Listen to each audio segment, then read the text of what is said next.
Je vais présenter l'impact des taux d'intérêt réels autant sur le marché, les entreprises que les consommateurs. Vous allez voir, je vais essayer de garder les exemples le plus simple possible, pas faire la vidéo trop longue non plus, juste pour que ça reste le plus possible concis, sans trop rentrer justement dans les détails, parce qu'il va y avoir beaucoup de choses qui vont suivre par la suite. Donc, je vais rester le plus possible en surface, en donnant le plus possible aussi d'exemples concrets. Donc, je vais expliquer, en fin de compte, l'impact des taux d'intérêt là, à travers tout le marché financier, puis comment justement avoir le processus dans le but de comprendre et de prendre de meilleures décisions là, dans le futur. Donc, je vais commencer par finalement les taux d'intérêt réels. C'est quoi? C'est vraiment, pour une certaine période donnée, un taux de rendement qui va être ajusté à l'inflation. Donc, j'ai mis la formule un petit peu avec un exemple chiffré. Notre taux réel va toujours être égal au taux nominal, parce que si on va dire un exemple de 5%, moins l'inflation qui va être prévue sur cette période, une période nominale là, qu'on voit ici. Donc, dans l'exemple que je vais faire tantôt, ça va être sur un 10 ans, donc une obligation, exemple américaine, 10 ans, puis un taux nominal aussi sur 10 ans. Donc, dans l'exemple chiffré ici, on voit que le taux réel serait de 3%. L'objectif, vous allez voir, c'est vraiment d'aller comprendre qu'est-ce qui fait bouger les taux nominaux et l'inflation prévue pour la période dans le but d'analyser. Puis on va voir aussi les impacts que ça va avoir là, sur le marché financier à court, à moyen, puis à long terme. Donc on voit la formule ici, taux réel, c'est-à-dire le taux nominal moins l'inflation prévue. C'est un concept qui, en finance, là, peut paraître quand même assez simple, mais il est souvent négligé puisque ça implique beaucoup, beaucoup de choses, beaucoup de facteurs derrière, donc en toile de fond, qui va faire bouger là, les différentes variables. Bon, je vais commencer par le taux nominal. Donc, c'est vraiment l'intérêt qui va venir fluctuer quotidiennement sur les marchés. C'est un taux qui est lié, par exemple, comme je parlais tantôt, à une obligation du gouvernement qui est principalement là, sans risque, peu de risques associés. Si on vient investir dans l'obligation, on va recevoir notre rendement aux 6 mois, par exemple. Comme je mentionnais tantôt, c'est influencé par plusieurs facteurs économiques. Ça peut être l'inflation, le chômage, les politiques monétaires et fiscales. Je donne un exemple. Si, bon, dans le cas-ci, l'inflation se met, exemple, à grimper, ben, les taux vont s'ajuster automatiquement puisqu'on va price in dans le marché que, bon, peut-être que la Banque du Canada ou la Fed du côté américain va devoir augmenter les taux dans le futur. Même chose pour le chômage. Si le taux de chômage se met, exemple, à grimper, ce qui indique un ralentissement peut-être économique, moins d'emplois qui sont créés à ce moment-là, ben, on peut s'attendre peut-être justement que les taux nominaux baissent, étant donné que bon, la Fed va aller stimuler l'économie cette fois-ci là, à l'inverse. Donc, ça met tout ça ensemble, ça va permettre d'aller interpréter la direction un petit peu, ça va être la boussole de direction là, de l'économie, puis qu'est-ce qui va se passer à moyen puis à long terme. Je vais souvent ramener là, le fait que les obligations à long terme viennent refléter un petit peu aussi ce que la Banque du Canada ou la Fed du côté des États-Unis euh, vient contrer dans le fond, là. Si, exemple, la Fed augmente les taux plus que c'était convenu, ben, là, à long terme, ça va venir là, c'est tout ça. Au niveau de l'inflation prévue, l'inflation, finalement, c'est l'inflation moyenne prévue par le marché sur une période donnée. Toujours important d'aller chercher justement pour un taux réel qui est convenable, là, qui est précis, aller chercher toujours la même période au niveau du taux nominal, puis de l'inflation prévue. Super important pour avoir des données le plus précis possible. Dans mon exemple tantôt, on va prendre le taux 10 ans. Évidemment, ben, l'inflation qui est prévue dans le futur est affectée aussi par les données économiques, résultats économiques, puis principalement aussi là, la croissance potentielle. Donc, qui dit inflation potentielle prévue dit aussi surplus de croissance. On l'a vu un petit peu dans les dernières années, là, l'économie s'est mise à rouler extrêmement rapidement, justement parce que ce taux réel-là était bas, ce qui a donc stimuler l'économie. Je reviens au fait que le taux réel, c'est vraiment là, le coût de l'argent, tu sais, autant pour se financer que pour les investissements. Donc, ça va vraiment mettre une pression à la hausse dans ce cas-ci sur les marchés. Au niveau de l'inflation prévue, ben, ça évolue surtout selon les différents cycles économiques. On a vu après la pandémie 2020, on a vu en 2022, la Fed, la Banque du Canada a commencé à augmenter ses taux d'intérêt, ce qui a fait bouger justement toutes ces variables-là. Fait que ça va être super important de comprendre dans quel cycle on est justement pour en faire un meilleur suivi, puis pouvoir prédire un petit peu mieux les mouvements futurs du marché. Et évidemment, là, ben, c'est souvent signe précurseur des phases de croissance et de contraction quand ça va venir se renverser, soit à la hausse ou à la baisse. Donc ça, c'était vraiment l'aspect là, théorique derrière la chose, super important à comprendre. Donc, un petit rappel, taux nominal moins l'inflation qui est prévue sur la même période va nous donner le taux réel qui est le coût de l'argent.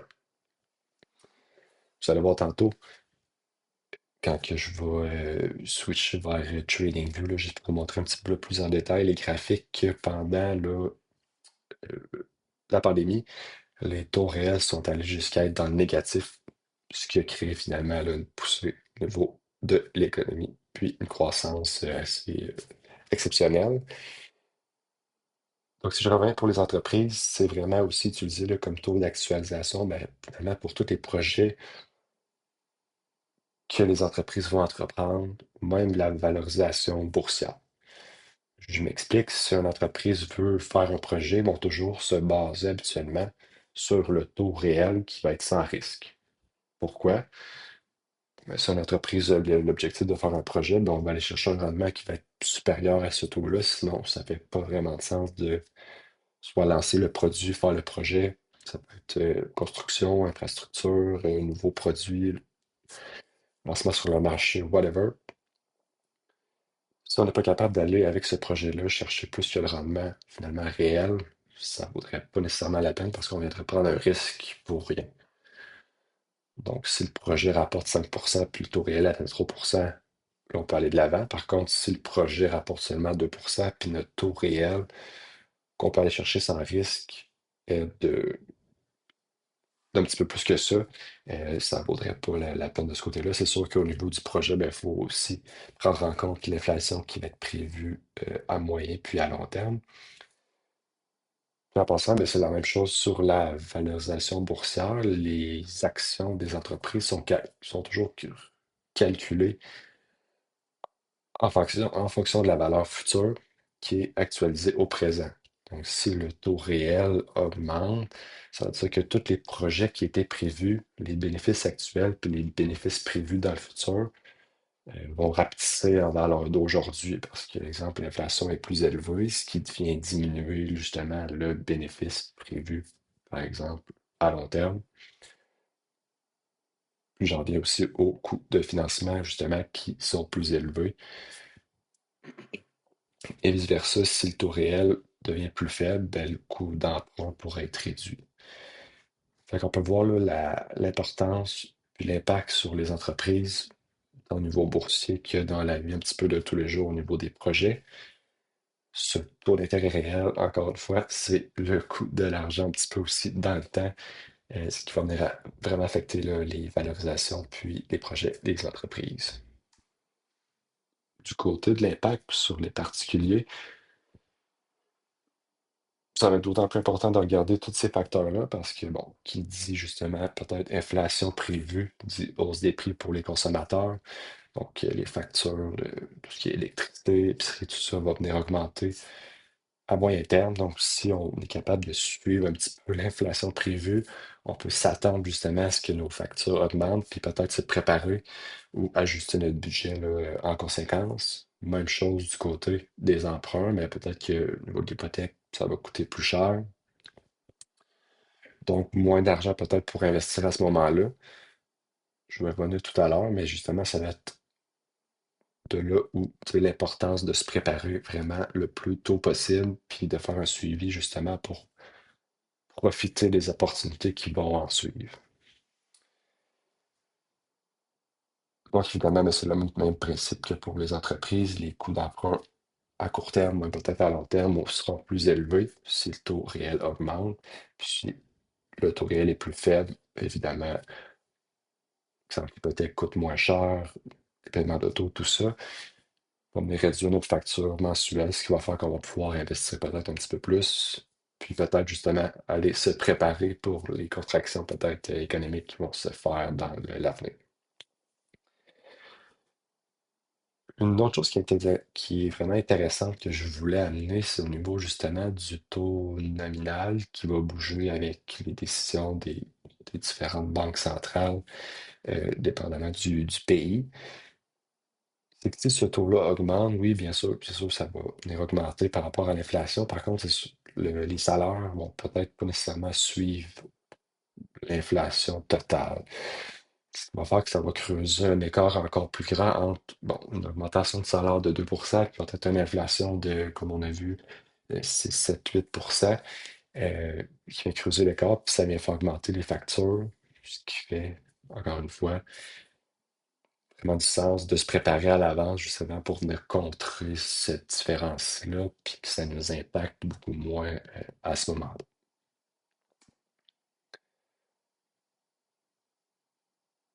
Donc, au long de la présentation, j'ai regardé bon, tous les impacts que ça avait autant sur les entreprises que les particuliers. Donc, faire le suivi de ces facteurs-là, je vais vous montrer ça tout à l'heure, comment on peut le faire assez simplement dans la vie de tous les jours. Ça va amener une meilleure planification des dépenses pour la vie de tous les jours, par exemple, comme je parlais au niveau de l'inflation ou même des projets futurs. Donc, si on veut faire, par exemple, des grosses rénovations, ben, il faut s'attendre si l'inflation monte. On peut peut-être se prévoir d'avance ou retarder quelques projets, le temps de justement optimiser notre budget pour la suite. Ça peut aussi permettre une meilleure approche au niveau de la gestion des investissements, autant actifs que passifs. Donc, peut-être pour un investisseur plus actif, ben, d'aller faire des trades à plus court terme pour aller chercher du rendement, générer un petit peu plus d'alpha. Puis, au niveau peut-être un investisseur plus passif, peut-être se servir des périodes de contraction où justement le taux réel augmente pour aller accumuler puis rajouter un petit peu d'épargne là, au niveau actif dans les indices boursiers, comme on voit là, la plupart du temps au niveau des investissements passifs. Puis évidemment, ben, encore une fois, ça va permettre une meilleure gestion de la dette, autant à court terme qu'à long terme, pour l'avenir, si on a une idée, puis on est capable de euh, mettre un petit peu sur la carte qu'est-ce qui va se produire ou faire différents scénarios. Ça va nous permettre d'avoir une meilleure gestion, quand même autant à court terme qu'à long terme.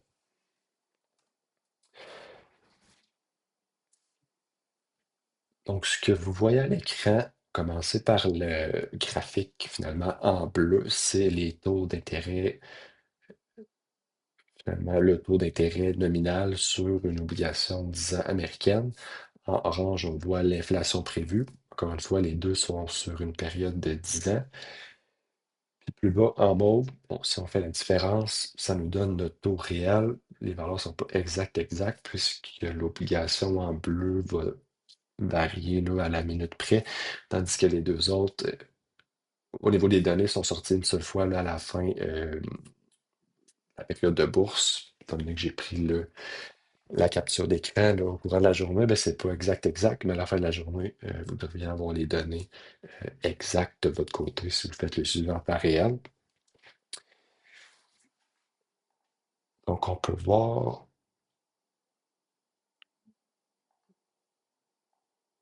ici, ce qui est surtout important de regarder, c'est au niveau des taux d'intérêt, donc évidemment réel en mauve. Donc, on a pu voir ici que bon, les taux, à partir de 2022, quand les banques centrales ont commencé à augmenter leurs taux, ont augmenté. Pourquoi? Ben, évidemment, c'est que le taux nominal a augmenté pour contrer justement cette inflation-là qui montait un petit peu trop rapidement. Puis, bon, évidemment, en montant le taux d'intérêt, ben, ça ralentit de la pression sur l'économie puisque notre taux réel augmentait, ce qui veut dire que l'écart entre les deux ici euh, s'élançait de ce côté-là. On a vu quand même des gros extrêmes. Puis ici, justement, on rajoute le marché par-dessus. Ben, on peut voir là, tout ce qui est finalement, bon, ici le bas au niveau des taux réels concorde avec en 2022, finalement, le sommet avant qu'on ait la petite baisse d'environ 2 ans, dû justement à la pression des taux d'intérêt réels. Puis on peut même voir ici, bon, un sommet, ça concorde vraiment avec le bas ici du marché. Donc on a notre bottom ici avant que ça reparte. En passant, bon, en rouge, c'est le S&P 500, donc ça représente les 500 plus grosses valorisations au niveau de la bourse américaine.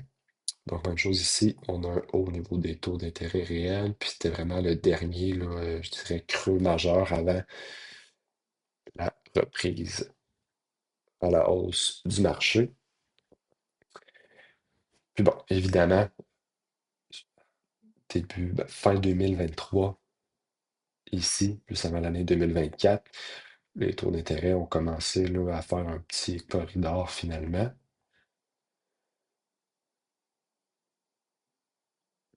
Puis ça montre que, bon, c'est pas nécessairement parce que les taux d'intérêt réels sont plus élevés que ça va mettre la pression sur le marché. C'est vraiment plus quand on a des périodes de croissance, euh, les spikes un petit peu dans les taux d'intérêt ou que ça vient monter, que ça vient ralentir la croissance. Par contre, si ça finit par se stabiliser, ben, on peut voir que le marché reprend quand même, là, sans nécessairement que, bon, il vienne de redescendre à des niveaux plus bas.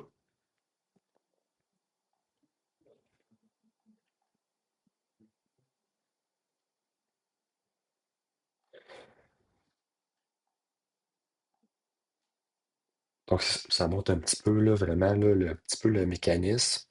Donc, le taux d'intérêt, ben, ça va être vraiment là, la différence entre les deux taux ici. Puis, on peut voir l'inflation bouger. Sauf que ça, c'est le 10 ans. On peut toujours aller regarder aussi là, l'inflation prévue sur 2 ans. Malheureusement, on n'a pas accès à ça sur TradingView, qui est la plateforme la plus conviviale pour le faire. Mais le 10 ans, là, fait la job en masse. Ça nous donne quand même une meilleure idée de ce qui se passe dans l'économie puis qu'est-ce qu'on prévoit. Fait que même ici, là, on voit un petit peu une hausse dans les 2, 3 derniers mois, ce qui cause justement là, petit ralentissement au niveau du marché. Commence à procéder, peut-être que bon, ça va rebaisser et reprendre à la hausse. Ça reste à voir. Comme on dit, c'est pas nécessairement une boule de cristal, mais ça peut nous permettre là, de faire différents scénarios pour la suite. Donc, je vais switcher sur TradingView. Ouais. Donc, vous voyez, c'est exactement le même graphique que je viens de montrer. Ce que je voulais faire, par contre, c'est d'aller voir un petit peu plus loin. Comme j'ai mentionné tout à l'heure, on a vu, donc au début de la pandémie, les taux d'intérêt réels ont complètement chuté, étant donné que les taux nominaux ont baissé drastiquement. L'inflation aussi, on s'entend là-dessus. L'économie était fermée, littéralement, là, pendant quelques mois, puis après ça, ça l'a finalement reparti quand même plus rapidement qu'on pensait. Puis, étant donné que les taux étaient pratiquement là, à zéro, autant au Canada qu'aux États-Unis, dans les autres pays, ça a créé vraiment là, une impulsion au niveau du marché qui est venue augmenter drastiquement. Puis évidemment, ben, avec tout ça, l'inflation est prévue et repartie à la hausse, ce qui est venu en résulter là, un taux d'intérêt réel, même dans le négatif. Donc, c'est pour ça que le marché, finalement, a eu cette aussi grosse croissance-là, assez rapide. Donc, on s'entend, c'est même pas sur 2 ans. Puis, pratiquement toutes les valeurs au niveau boursier augmentaient, peu importe dans qu'est-ce qu'on achetait, le type d'actif risqué, moins risqué, plus risqué. Évidemment, les gens, étant donné que le taux réel était dans le négatif, voulaient chercher le plus possible de rendement parce que justement, ben, le coût de l'argent était pratiquement dans le négatif là, au niveau théorique. Puis par la suite, ben, on a vu que les taux se sont resserrés, puis là, on tombe dans le cycle de hausse. Présentement, ben, on est dans le cycle de baisse. Ça paraît pas nécessairement ici, mais ça reste à voir au niveau là, du cycle, quand est-ce qu'il va se terminer. qui m'amène à dire, dans le fond, au niveau des décisions, des choses qu'on peut faire, qu'on peut prendre au niveau autant de l'entreprise qu'un particulier, qu'un investisseur actif, passif, on peut commencer à prendre tous ces facteurs-là, puis justement les mettre en place pour dire peut-être créer des indicateurs comme celui-là. Si j'enlève le marché ici, ce que ça représente, bon, en mauve, encore une fois, c'est les taux réels. Ici, j'ai pris le ETF type qui représente une obligation, finalement, sur les taux d'intérêt réels. Puis là, ben, ici, je l'ai inversé, étant donné que l'obligation est inversée proportionnellement là, au taux d'intérêt, juste pour que ce soit plus convivial à regarder. Donc, quand ça monte, ben, ça veut dire que les taux d'intérêt montent, étant donné que j'ai inversé ici au niveau du graphique.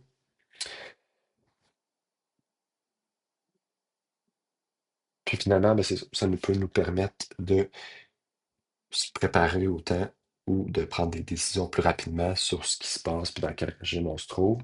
Si je remets notre S&P 500 ici, ben, tu sais, on peut voir les taux se mettaient à chuter juin 2026 suite à toute l'histoire, ce qui était des tarifs. Mais on voit qu'il y a un taux réel qui baisse, puis le marché se met à monter. Donc, ça aurait pu être un signal d'achat finalement ici pour peut-être un investisseur à court ou moyen terme. Puis ici, bon, quand on retourne dans une zone plutôt en rouge, ça veut dire que les taux d'intérêt réels sont stagnés, qui est à peut-être commencer à remonter un petit peu. Ça nous donne un signal un petit peu d'alerte au niveau des taux d'intérêt qui va mettre la pression peut-être sur le marché, ce qui se passe là présentement, justement. Évidemment, ça ne peut pas non plus prédire tous les risques, comme les risques de tarifs qu'on a vus ici. Le marché se met à tomber. Les taux d'intérêt réels avaient aussi, dans le fond, parallèlement, étant donné que peut-être que la Fed aurait dû, si tout aurait continué, aller stimuler l'économie, étant donné que les tarifs auraient ralenti là, tout ça au niveau des flux de capitaux internationaux, puis tout ce qui était des entreprises, puis les décisions qui étaient à prendre à ce moment-là. Par contre, dans un régime plus global, je pourrais dire normal, ça va vraiment être un bon indicateur là, de la tendance à moyen puis long terme. Si je retourne ici, là, vraiment le meilleur exemple, je retourne toujours à la même place, là, c'est en 2022. Donc, quand les taux se mettent vraiment à monter, ben, c'est vraiment là qu'on voit le bas. C'est le temps là, ici peut-être de se protéger, se repositionner, recalibrer le portefeuille, ou justement commencer à prendre une petite portion de son budget puis se préparer là, pour la suite. Puis l'environnement un petit peu plus restrictif qu'on a vu de 2022 à 2023. Quand on tomberait dans le vert, ben là, ce serait le temps de justement peut-être recommencer à acheter plus massivement pour profiter de la hausse. Donc, ça fait le tour globalement au niveau des taux d'intérêt réels. C'est sûr que j'ai pas non plus creusé, puis je suis pas allé chercher tous les indicateurs, les variantes qui faisaient bouger les taux d'intérêt réels. Mais ça met la table, puis avec ça, on peut commencer justement là, à mapper un petit peu ce qui va se passer par la suite. Souvent peut-être d'un indicateur, on peut se préparer. C'est sûr que je vais continuer dans l'avenir là, à sortir aussi bon, d'autres contenus par rapport à ça, aller creuser un petit peu plus en détail, rajouter d'autres concepts, expliquer d'autres concepts pour justement nous permettre de créer autant des modèles que de se préparer pour le régime dans lequel on va se diriger d'ici bon, fin 2025, début 2026, puis pour l'année là, totale 2026. Donc, si vous avez quelque chose à retenir pour la présentation, c'est vraiment que les taux d'intérêt, surtout les taux d'intérêt réels, donc la valeur réelle de l'argent dans le marché financier, va vraiment venir dicter autant toutes les valorisations au niveau boursier, les matériaux, tout ça. Puis ça va avoir également un impact assez majeur dans la vie de tous les jours.